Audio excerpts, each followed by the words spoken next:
Assalamualaikum warahmatullahi wabarakatuh. Halo semuanya. Ketemu lagi dengan Ibu Upi. Di video kali ini kita akan membahas materi tentang peluang, yaitu materi matematika wajib kelas 12 SMA. Adapun kompetensi dasar yang harus dikuasai adalah 3.4, yaitu mendeskripsikan dan menentukan peluang kejadian majemuk, peluang kejadian saling bebas, saling lepas, dan kejadian bersyarat dari suatu percobaan acak. Kemudian KD 4.4 menyelesaikan masalah dengan peluang kejadian majemuk, peluang kejadian saling bebas, saling lepas, dan kejadian bersyarat.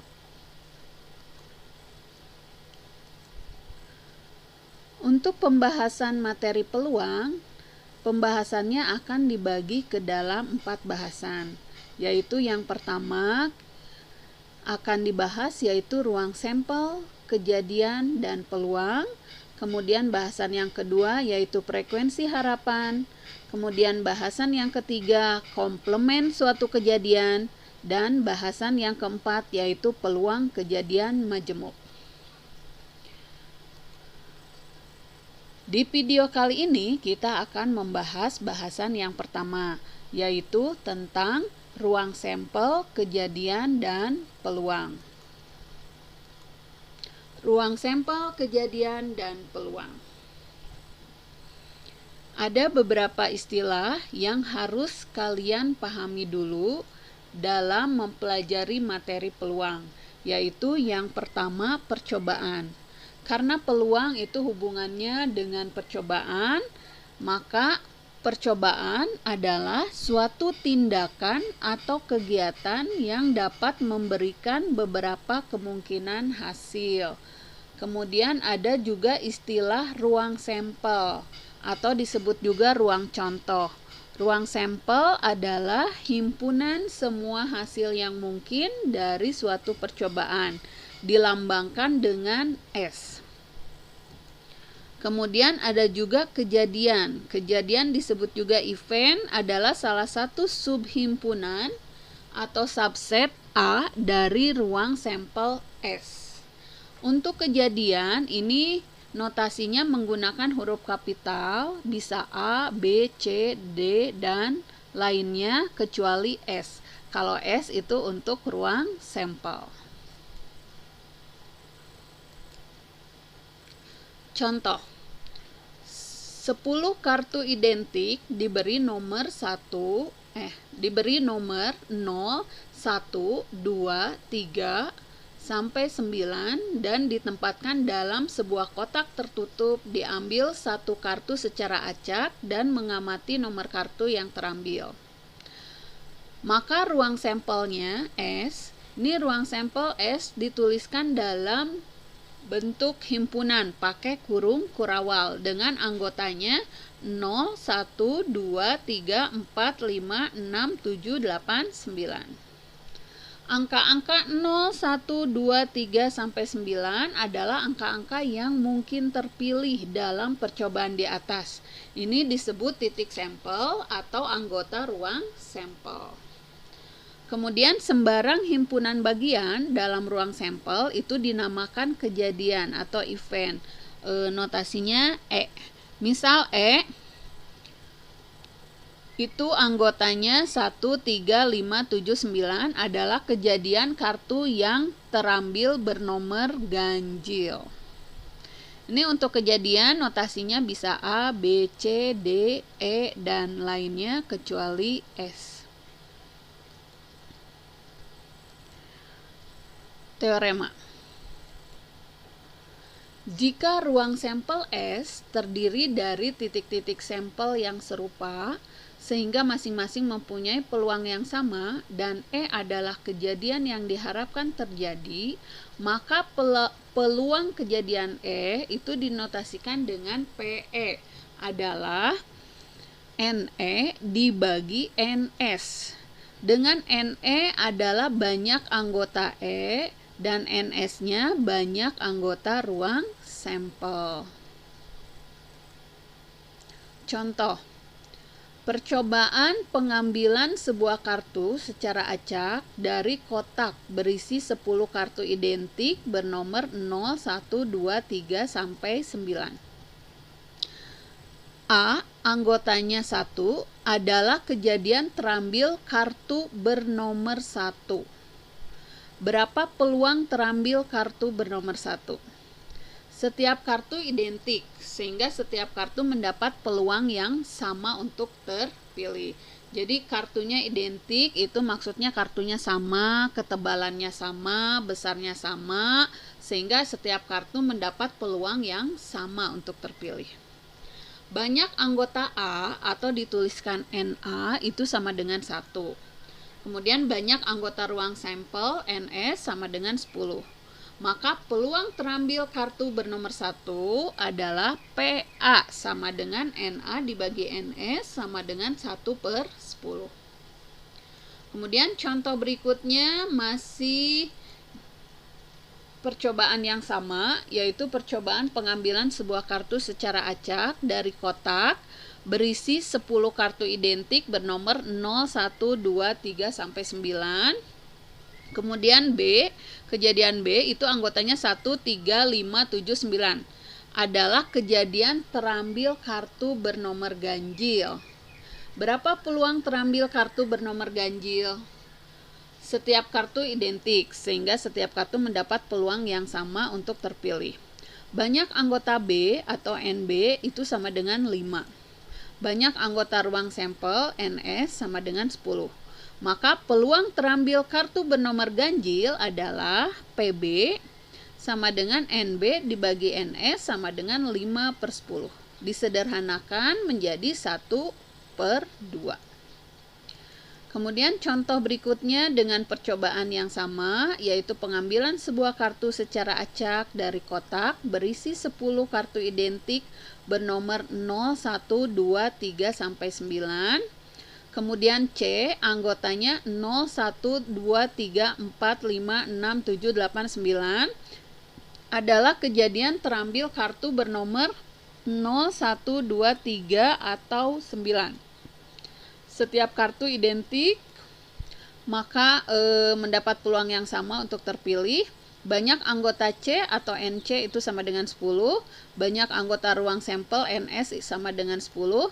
Maka peluang terambil kartu bernomor 0, 1, 2, 3, seterusnya atau 9 adalah PC sama dengan NC dibagi NS sama dengan 10/10 sama dengan 1.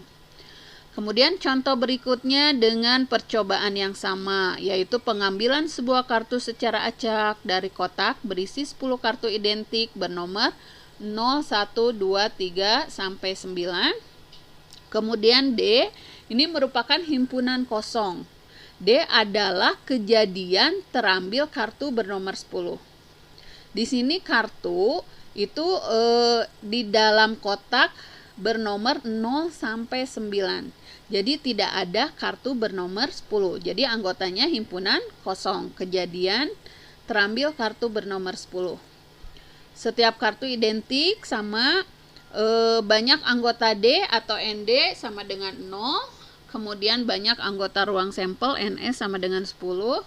Peluang terambil kartu bernomor 10 adalah PD sama dengan ND per NS sama dengan 0/10 sama dengan 0. Contoh berikut ini untuk memperlihatkan kisaran nilai peluang. Kisaran nilai peluang suatu kejadian.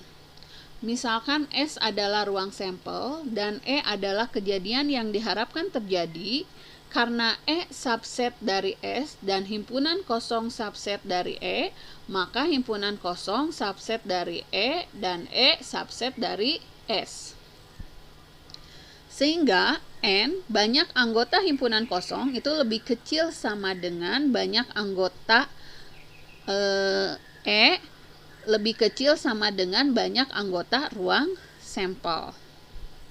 Semuanya ini dikalikan dengan 1/NS, maka diperoleh seperti ini merupakan rumus peluang. Sehingga diperoleh peluang kejadian E itu nilainya kisaran dari 0 sampai 1. Jadi PE lebih besar sama dengan 0, lebih kecil sama dengan 1. PE bernilai 0, maka kejadian E disebut kejadian yang tidak mungkin terjadi. Kemudian PE bernilai 1, maka kejadian E disebut kejadian yang pasti terjadi. Jadi itu kisaran nilai peluang suatu kejadian. Jadi kisaran peluang suatu kejadian nilainya antara 0 sampai 1.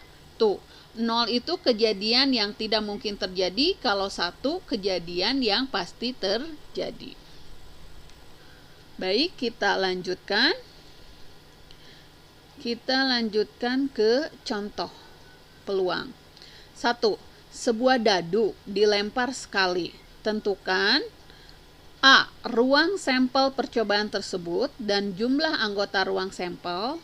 Kemudian B. Peluang muncul mata dadu genap. Kemudian yang C. Peluang muncul mata dadu kurang dari 5. Pembahasan. Sebuah dadu dilempar sekali, berarti kemungkinan munculnya yaitu muncul mata dadu 1, 2, 3, 4, 5, 6. Ini merupakan ruang sampel. Ruang sampel S sama dengan himpunan dengan anggotanya 1, 2, 3, 4, 5, 6. Gitu ya. Jumlah anggota ruang sampel dituliskan NS itu ada 6. Kemudian yang B, pertanyaan yang B, diminta peluang muncul mata dadu genap. Kita misalkan A, itu kejadian muncul mata dadu genap.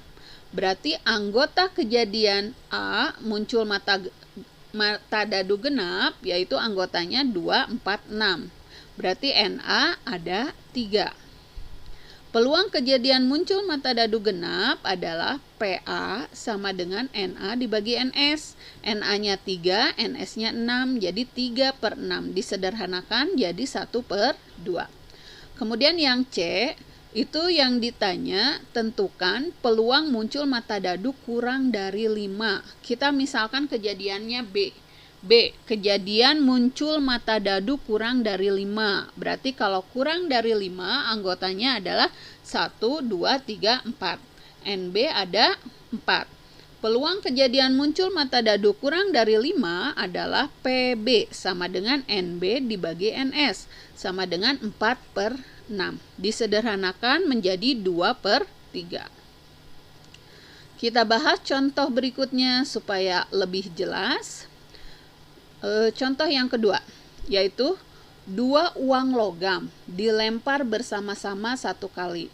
Tentukan peluang A. Munculnya 1 sisi angka, B. Munculnya 2 gambar, C. Kemudian pembahasan. Uang logam terdiri atas 2 sisi, yaitu sisi angka A dan sisi gambar G. Ruang sampelnya dari pelemparan 2 uang logam yaitu muncul angka-angka, kemudian angka gambar, gambar angka, dan gambar-gambar. NS-nya ada 4. Yang A, diminta tentukan peluang munculnya 1 sisi angka. Misalkan A adalah kejadian muncul 1 sisi angka.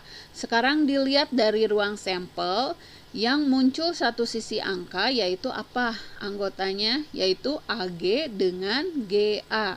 Berarti NA banyak anggota kejadian A itu ada 2. Peluang kejadian muncul 1 sisi angka adalah PA sama dengan NA/NS sama dengan 2/4. Disederhanakan jadi 1/2. Kemudian yang B, tentukan peluang munculnya 2 gambar. Misalkan B, kejadian muncul 2 gambar. Berarti kalau muncul 2 gambar itu GG anggotanya ya, GG. Berarti NB sama dengan 1 Peluang kejadian muncul dua gambar adalah PB sama dengan NB dibagi NS sama dengan 1/4. Udah, kita bahas contoh berikutnya. Contoh yang ketiga. Dari dalam sebuah kotak terdapat 5 kelereng merah, 3 kelereng kuning, dan 2 kelereng biru. Diambil secara acak 3 kelereng sekaligus. Tentukan peluang kelereng yang terambil terdiri dari A. 2 kelereng merah dan 1 kelereng kuning, B. 1 kelereng merah, 1 kelereng kuning, dan 1 kelereng biru. Yang C. Ketiganya berwarna merah. Pembahasan. Banyak kelereng, seluruhnya ada 10. Kelereng merah ada 5, kelereng kuning ada 3, kelereng biru ada 2, ditambahkan 5 tambah 3 tambah 2 ada 10. Kemudian banyaknya cara pengambilan 3 kelereng sekaligus dari dalam kotak. Ini mengambil 3 kelereng sekaligus dari dalam kotak, kita gunakan kombinasi. Karena 3 kelereng yang terambil merah, kuning, biru, merah itu sama saja. Jadi kita cari pakai kombinasi, yaitu kombinasi 3 dari 10. Sama dengan 10 faktorial dibagi 7 faktorial kali 3 faktorial. Hasilnya sama dengan 120. Jadi jumlah semesta pada pengambilan 3 dari 10 kelereng adalah NS itu sama dengan 120. Sekarang yang A itu yang ditanya, tentukan peluang kelereng yang terambil terdiri dari 2 kelereng merah dan 1 kelereng kuning. Dalam kotak ada 5 kelereng merah, sehingga banyak cara pengambilan 2 kelereng merah dari dalam kotak, berarti itu juga pakai kombinasi, yaitu kombinasi 2 dari 5, hasilnya 10. Kemudian dalam kotak ada 3 kelereng kuning, sehingga banyak cara pengambilan 1 kelereng kuning dari dalam kotak adalah kombinasi 1 dari 3, sama dengan 3. Banyak cara pengambilan 2 kelereng merah dan 1 kelereng kuning adalah kombinasi 2 dari 5 dikali kombinasi 1 dari 3 sama dengan 10 kali 3 sama dengan 30. Sehingga peluang terambil 2 kelereng merah dan 1 kelereng kuning adalah peluang 2 merah 1 kuning sama dengan 30/120, disederhanakan menjadi 1/4. Kemudian yang kedua, yang B itu yang ditanya, tentukan peluang kelereng yang terambil terdiri dari 1 kelereng merah, 1 kelereng kuning, dan 1 kelereng biru. Dengan cara yang sama seperti pada A, peluang terambil 1 kelereng merah, 1 kelereng kuning, dan 1 kelereng biru adalah peluang 1 merah, 1 kuning, 1 biru. Berarti mengambil 1 kelereng merah dari 5, kombinasi 1 dari 5. Kemudian 1 kelereng kuning dari 3, kombinasi 1 dari 3, dikali kombinasi 1 dari 2, dibagi ruang sampelnya, yaitu 3 dari 10. Sama dengan 5 kali 3 kali 2 dibagi 120 sama dengan 1/4. Ini sudah disederhanakan. Kemudian yang C, ketiganya berwarna merah. Tentukan peluang kelereng yang terambil terdiri dari ketiganya berwarna merah. Berarti peluang 3 merah sama dengan kombinasi 3 dari 5 dibagi ruang sampelnya, 3 dari 10 sama dengan 10/120 sama dengan 1/12.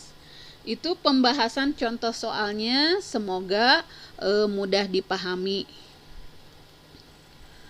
Terima kasih sudah menyimak dan semoga bermanfaat. Sampai video kali ini Ibu cukupkan sekian. Sampai ketemu lagi di video berikutnya. Wassalamualaikum warahmatullahi wabarakatuh.